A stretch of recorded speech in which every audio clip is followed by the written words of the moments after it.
What's up, guys? Welcome back to the channel for another GeForce Now video. We're taking a look at Cyberpunk Phantom Liberty here on the RTX 4080 Ultimate tier at 4K and 1440p. We'll take a look at some performance around Dogtown. It's certainly harder to run than the original base game, even 2.0 outside of Night City, but they've done a fantastic job with this area, and I'm really enjoying it and really enjoying the DLC. So let's get into it here with GFN. Now, first off, I do want to mention, when you first launch Cyberpunk Phantom Liberty here on GFN, you may have to do an install when you get in.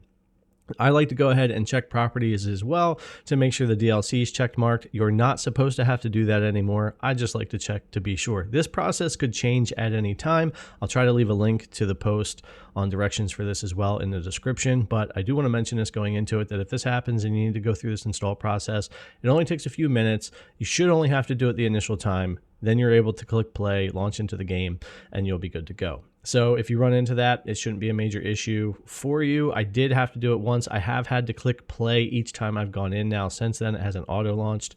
But other than that, it's been running really great for me. Now, as far as our settings go, we are going to be, of course, streaming 4K, which you can see my setup right here for that. And then we're on completely maxed out graphics, but with like film grain and motion blur and stuff turned off. And we'll be using DLSS performance for 4K and balanced for 1440. So you can see 4K native and full screen here.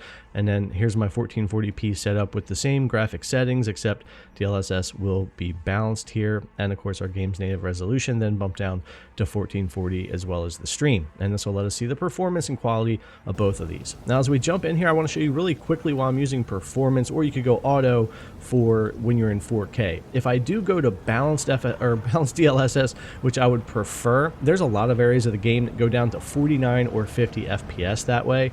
But if I stay on performance or auto, I'm able to at least keep things up above 60 almost all the time, but still not all the time.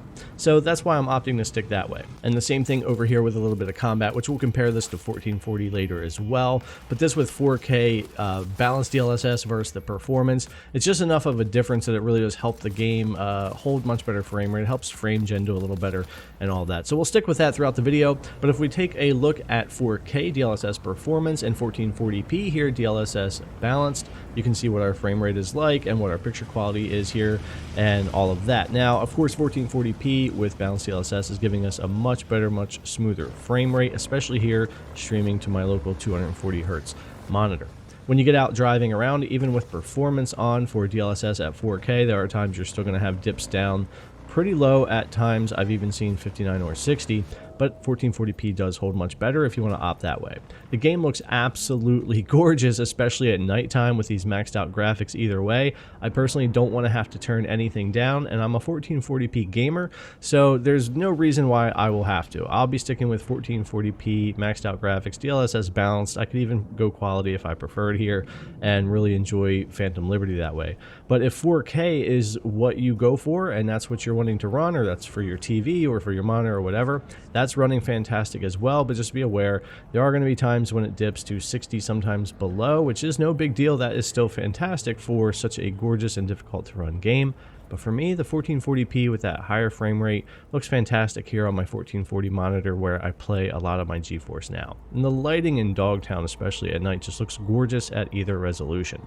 Now let's get in and take a look at some combat, and I picked this area on purpose because no matter what system I've played this on, be it my handhelds or whatever, you saw a 58 FPS there here at 4K with DLSS performance, and this is just really tough to run this spot. There are a lot of dips, there's a lot of NPCs, there's a lot happening here with combat, and that's why I use it. So performance kind of goes all over the place and shows you a little bit of more worst case scenario when you get into that combat. Now, with frame gen on for both of these resolutions, yes, you do have a little bit more input latency. That's going to happen when we have those frames being introduced, but honestly, the input latency for GeForce Now's Ultimate tier for me is so good anyways. I'm really not noticing much of a difference whether I have that on or off, and the higher frame rate here streaming from the cloud is actually giving me a much better experience here locally than if I wasn't using it. So we're getting a nice frame rate with 1440, and it still feels good even with the introduced extra latency with frame gen. And as we compare this area of combat though, you'll notice we don't dip as much, and a lot of areas of Dogtown will stay up a little bit higher at 4K and even for the 1440. So it's just something to be aware of, that performance really varies a lot depending on if it's daytime, nighttime, or where you're at in Dogtown. Dogtown is certainly its own little specific area that runs much different than the rest of Night City outside of Dogtown. So just be aware of that. Settings or preferences you might have enjoyed before might be a little different for you in Dogtown, so you might want to adjust. But this is worst case scenario, maxed out graphics, looking fantastic here on GeForce Now for the 4080 tier, using all the bells and whistles, all the path tracing and ray tracing and maxed out graphics and all the features with frame gen and DLSS, and it's just offering a fantastic experience here in the cloud for Phantom Liberty. I'm certainly going to be playing almost all of my time of Phantom Liberty using GeForce Now and the 4080 tier. It just looks too good to go back to anything else, and I'm able to get such a good experience when it comes to frame rate, picture quality, and input latency. But anyways, guys, let me know what you think about Phantom Liberty or GeForce Now's Ultimate 4080 tier down in the comments below. Thanks a lot for coming to check out the video. As always, I really appreciate it, and I'll see you guys in the next one.